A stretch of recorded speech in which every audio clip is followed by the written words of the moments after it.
Welcome to The Thriving Mama, the podcast that teaches you not just how to survive, but to thrive in motherhood. I'm your host, Dr. Stephanie Davis.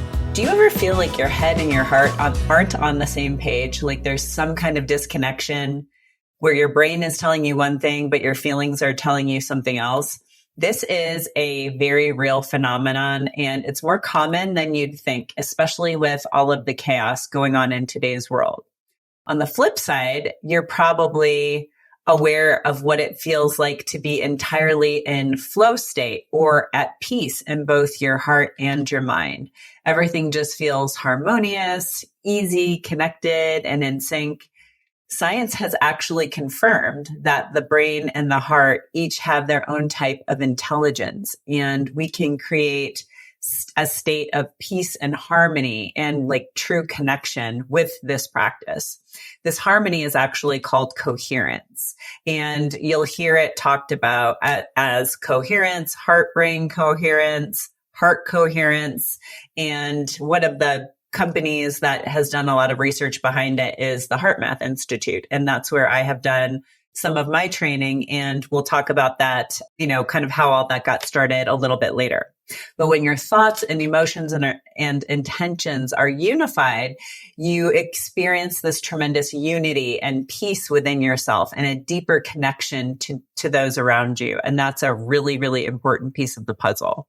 Research shows that when we shift into this coherent state, the heart and brain operate synergistically and we get into flow, and that creates a higher energetic vibration. And for those of you who don't know, your heart creates its own electromagnetic field, and that extends as far as they have measured to around 8 feet around our bodies. And that's why, sometimes when you come across somebody who just is happy and they feel like they're, vibrating at a higher state. This is why they're literally emitting, positive energy and positive vibes coming from them. This is a very real phenomenon and it can be measured.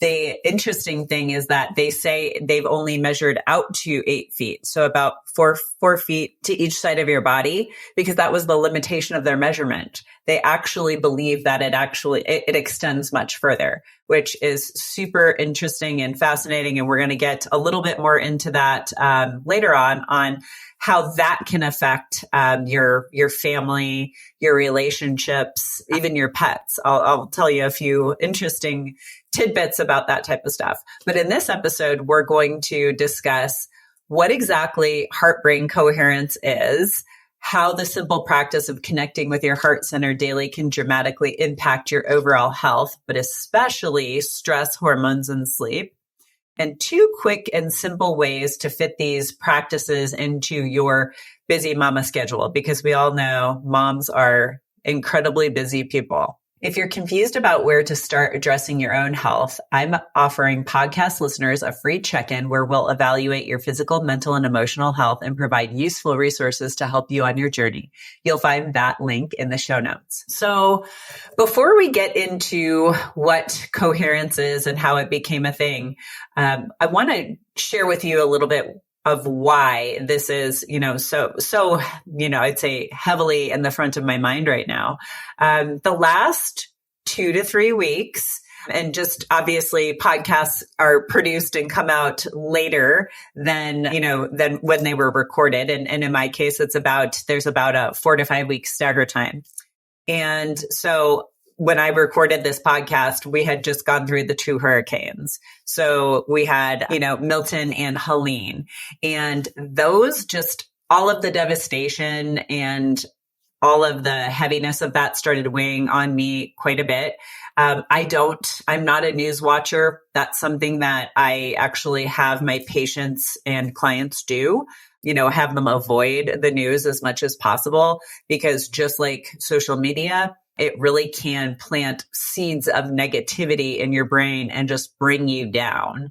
And so I avoid the news. A lot of times it's kind of people joke around and laugh because they're like, oh, like you have no idea what's going on in the world. And I'm like, that's by design most of the time. Most of the time I find out things because people are talking about it, or friends told me, such and such, something big happened in pop culture, or, things of that nature. But by and large, most of the things I'm looking at in a newsy fashion are not news at all. I look at research that comes out. Like I have, in my news feed, I'll have stuff about especially psychology and anything that affects physiology and quantum physics. Those are the things I'm looking at. I'm not looking at the regular news because it's just downright negative. And I prefer to,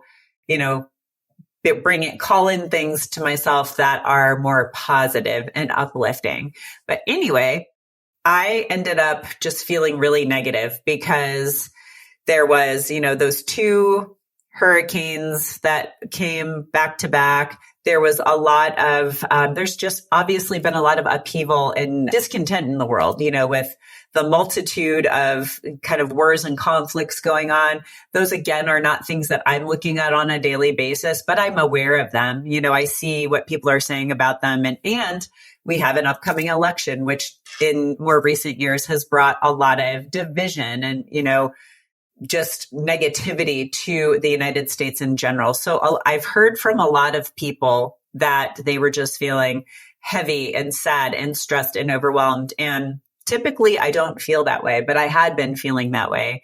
And I found myself engaging in more of the, practices that we're going to talk about today. So that is, the Heart Math Institutes, there are a lot of kind of heart brain coherence activities that I do, breath work, things like that. And I found along with my, kind of daily routine that I do, for stress reduction and trauma healing and all of the other things, I found myself just doing more, kind of moment by moment breath work and intentional breathing, intentional heart breathing, and a lot of those things. And I felt really compelled to share that with both you and inside my Thriving Mama Facebook group, because this week I actually hosted a live event where we did these types of activities together because I had had so many people reaching out saying, hey,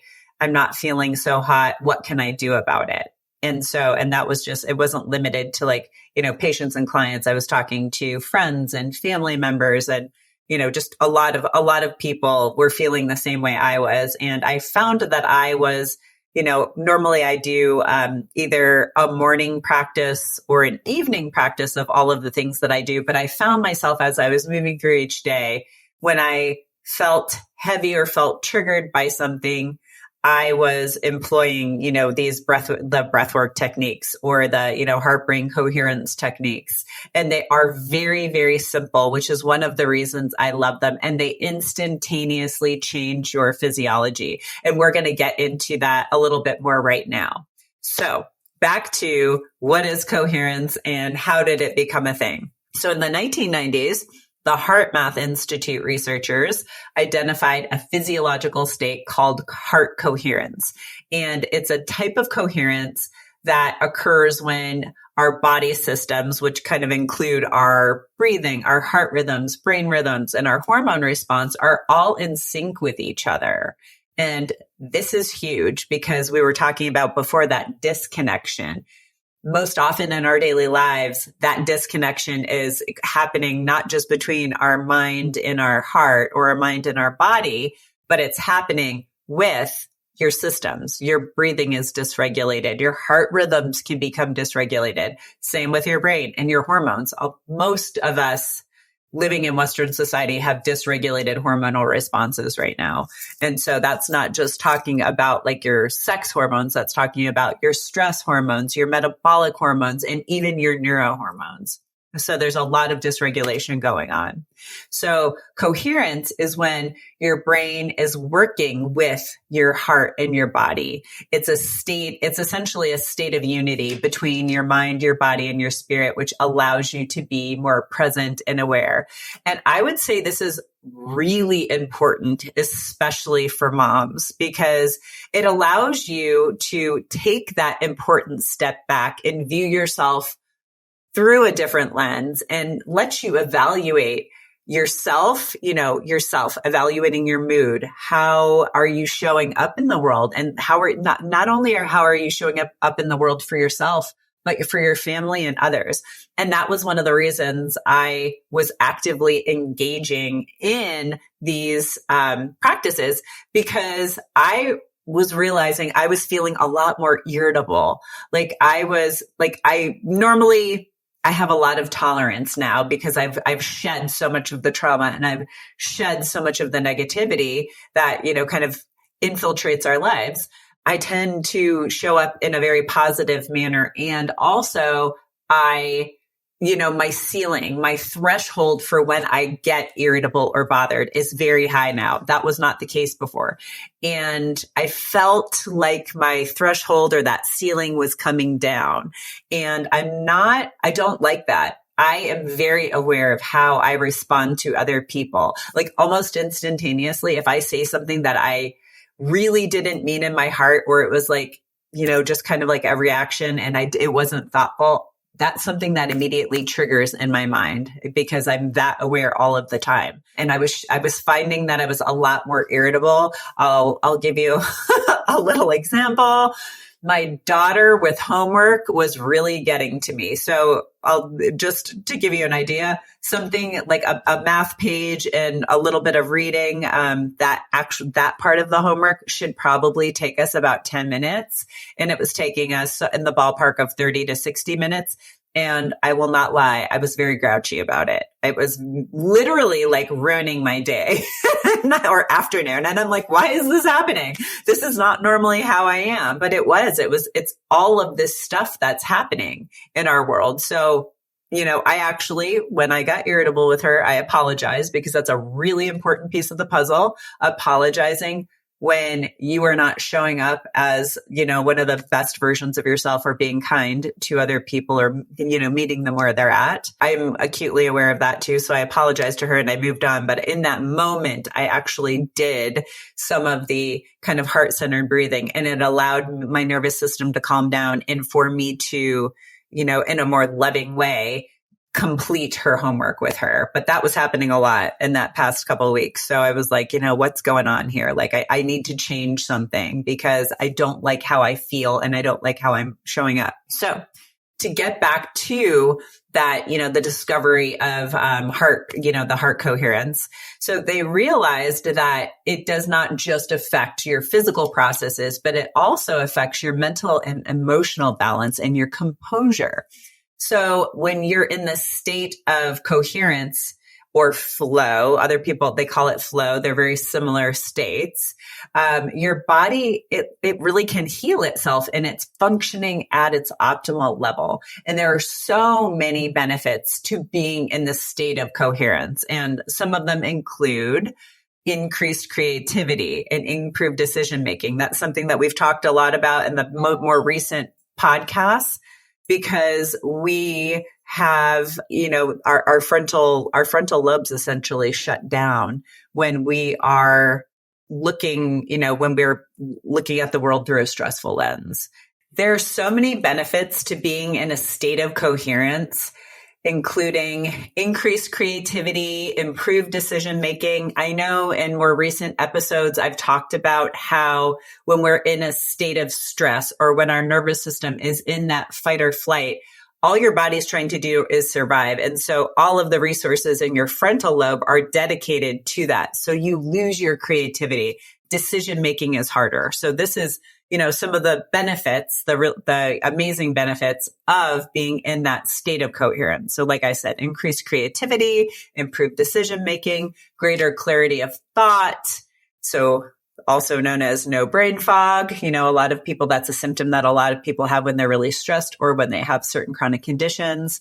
You have improved emotional stability, improved resilience to stress, reduced stress levels, increased physical energy. So that's another thing that a lot of the moms that I work with have, like they struggle with energy levels throughout the day, and improved sleep quality. So it literally, all of the things that moms struggle with, overwhelm, stress, energy, sleep, hormone imbalances, those are the main things that moms come to see me for.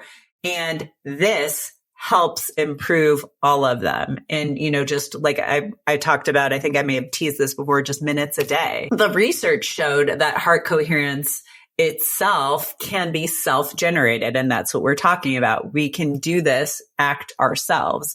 And it does lead to less mental and emotional stress, more inner security and stability. We're going to talk a little bit more about that in a bit.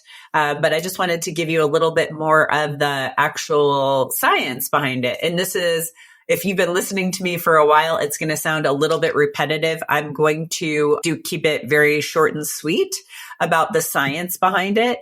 But heart-brain coherence, to understand it and understand what's happening, you need to understand the autonomic nervous system. And we've talked about that before, the automatic nervous system, all of those bodily functions that are considered to be, like we said before, automatic or involuntary.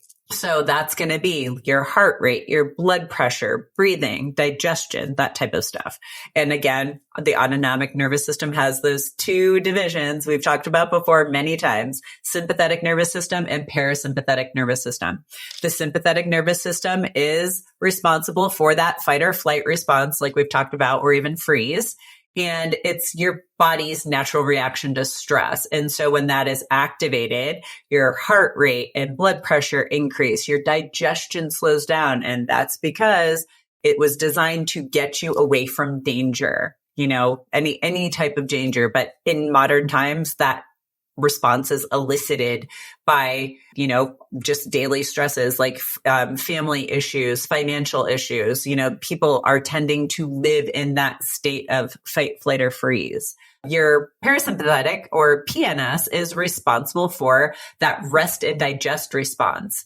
That is your body's kind of natural relaxation response. And that when that happens, your heart rate slows, your breathing slows, your blood pressure decreases, your digestion is engaged. It is, it's the side of your nervous system that promotes reproduction too.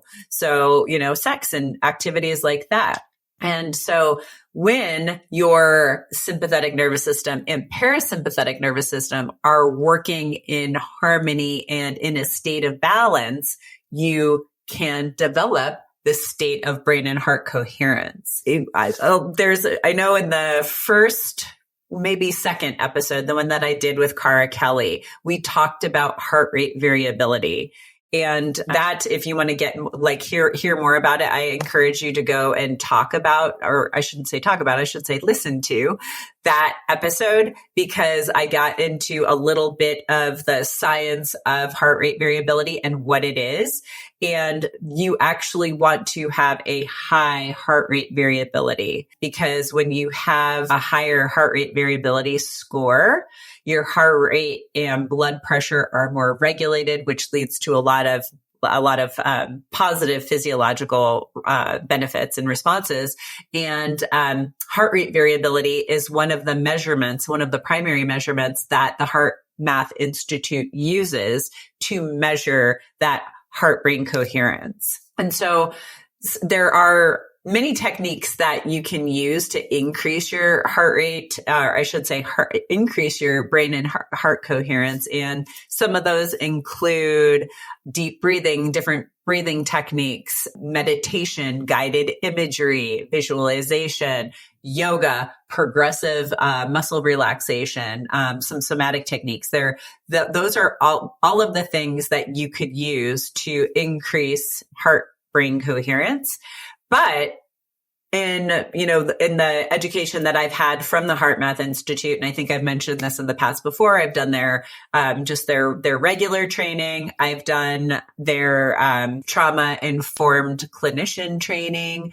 And I remember the very first time I heard it was probably, I think it was 2010 or 2011. They came to one of my trainings for the Institute for Functional Medicine. And it was interesting because they guided us through a couple of these techniques, and everyone felt so good afterwards. And they talked about the science of it. And at that moment, there was much less science than we actually have now. Obviously, it's been 14 years since that, event took place. And there's so much of that science has been built upon. And there's even stronger data now to support this. But I would say even, data is one thing, but it's something else to actually feel things in your body.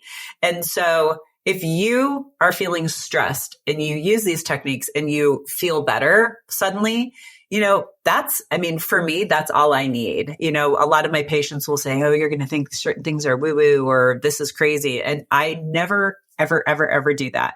Never once have I discounted anything that a patient has done as woo woo or anything like that, because if it works for you, that's what matters. If it makes you feel better, that's what matters. It doesn't matter what I think. And again, like I said, I'm not judging anyone's, techniques or processes for how they're feeling better. So I just wanted to, kind of put that out there. The next, the next stage of the physiology, understanding it on a, like I said, a kind of a biochemical and a physiological level, how the heart and the mind are working together. Kind of simply put, the brain and heart coherence are defined as a state in which the brain and heart are working efficiently together.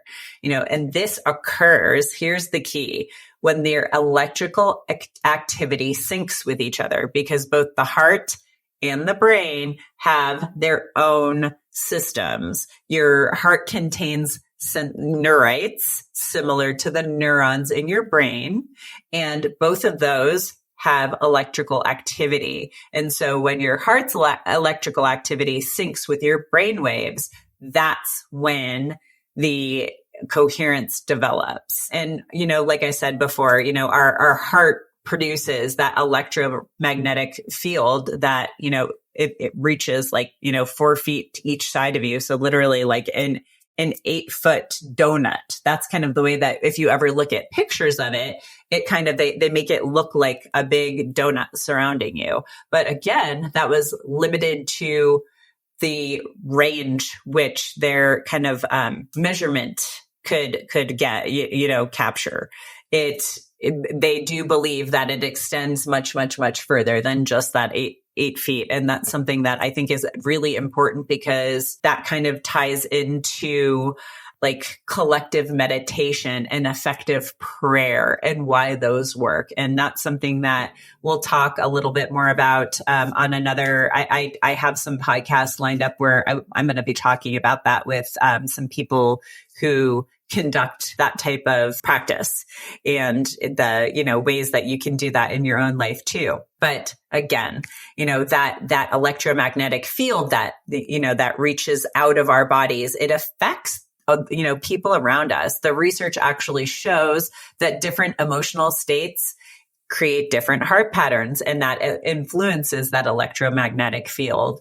And these patterns have distinct effects on your cognition or your brain function and your emotional health. So that is, it's really important. And I'm going to walk through a little bit more of the science, and then we're going to get into the why it's important. Our brains, essentially, there's something that we say in these circles where it says your brains lie on the other side of our hearts. So in this context, we're talking about the neocortex, or the newer part of the brain. And that's what controls your cognitive function and your ability to learn, rather than the older parts of your brain that are more concerned with keeping you alive in primitive functions. And you've heard me talk more about that, your reticular activating system and things like that, that kind of are the wall into your subconscious. That, that frontal lobe it's the seat of your consciousness, and that distinguishing factor that makes us a little bit different from other animals in the animal kingdom. Yeah, the frontal lobe is essentially like the CEO of the brain. It's, the decision making. It's responsible for learning, attention, speculation, behavior control, behavioral regulation, judging,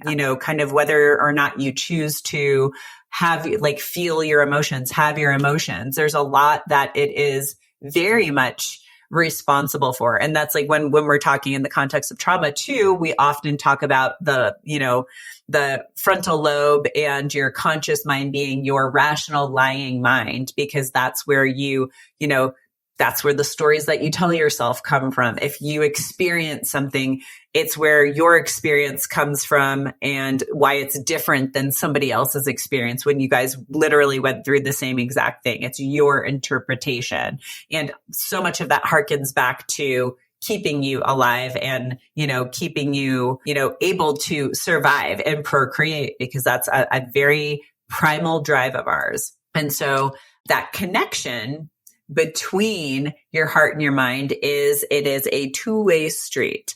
The heart actually sends much more information to the brain than the brain sends to the heart. And that we were talking before about the different parts of the brain. The heart's electromagnetic field also affects your limbic system, which we've talked a little bit about in the past podcasts. And that's, again, where it's responsible for emotions. And that's why we feel emotions in our hearts as well as our mind. Just a little, side note, in many other cultures, I'm thinking like ancient Egyptians and other ancient cultures, they actually believed that your heart was the important organ and not your brain.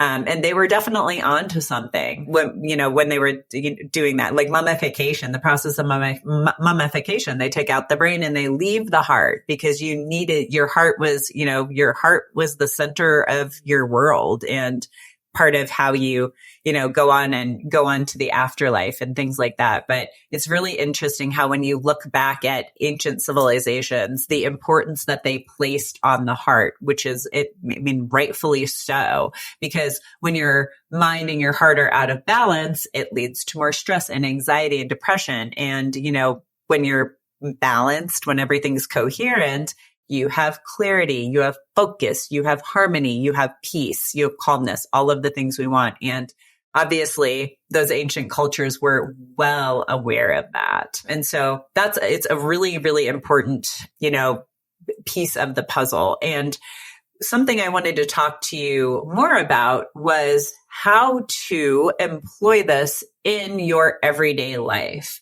So like I said before, when I was feeling a little bit stressed out, I found myself like driving down the road and doing some breathing, or, walking the dog, and again, like doing some breathing or doing some heart centering. And so I'm going to give you two exercises. The first exercise is something that I do with all of my trauma and emotional work and self-growth work patients, those patients and clients that I work in that realm. That's how we start every single session. We start with heart-centered breathing and improving our heart-brain coherence, because we've talked about this before.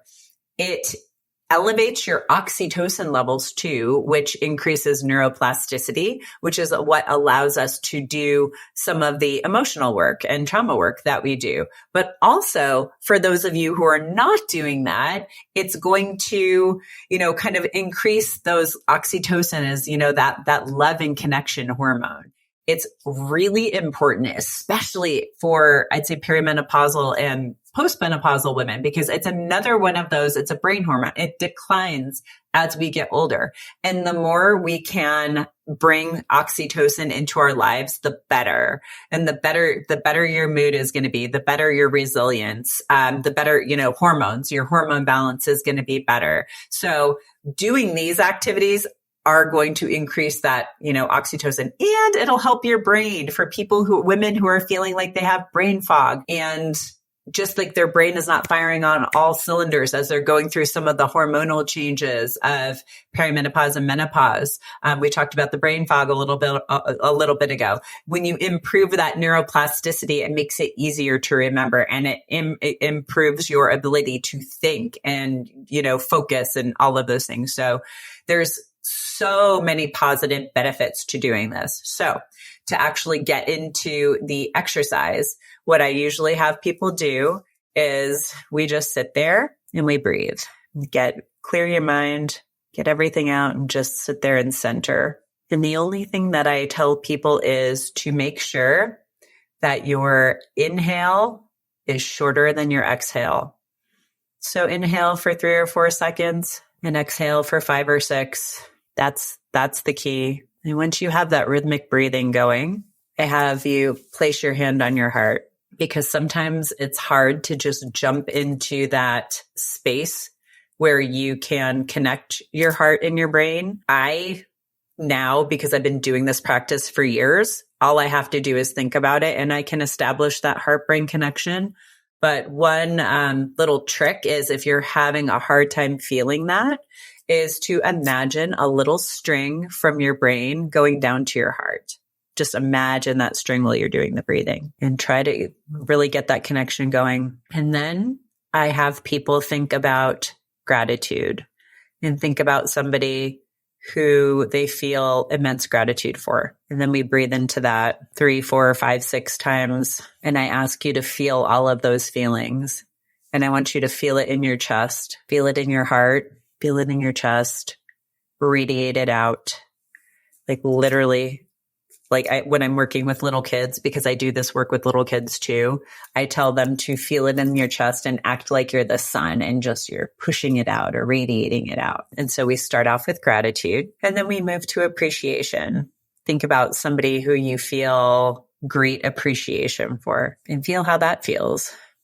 Feel that in your chest and feel that in your heart. And again, we're breathing, kind of in and out, 4, 5, 6 counts, which will take about a minute. It should take about a minute if you're doing the breathing rate the right way. And then you can also go after things like kindness there, and also love. Love is the last one that I end on, because I find that most of us can think of someone or something like a dog or a pet that we love with every fiber of our being. And that usually elicits the biggest response. And so I end with love. I go from gratitude to appreciation to love, but you could also swap one of those out for kindness. There's other things you can do, but the key is to breathe into it, feel it in your heart, feel it in your chest, and then send it out, radiate it out. And so it really does instantaneously change your physiology.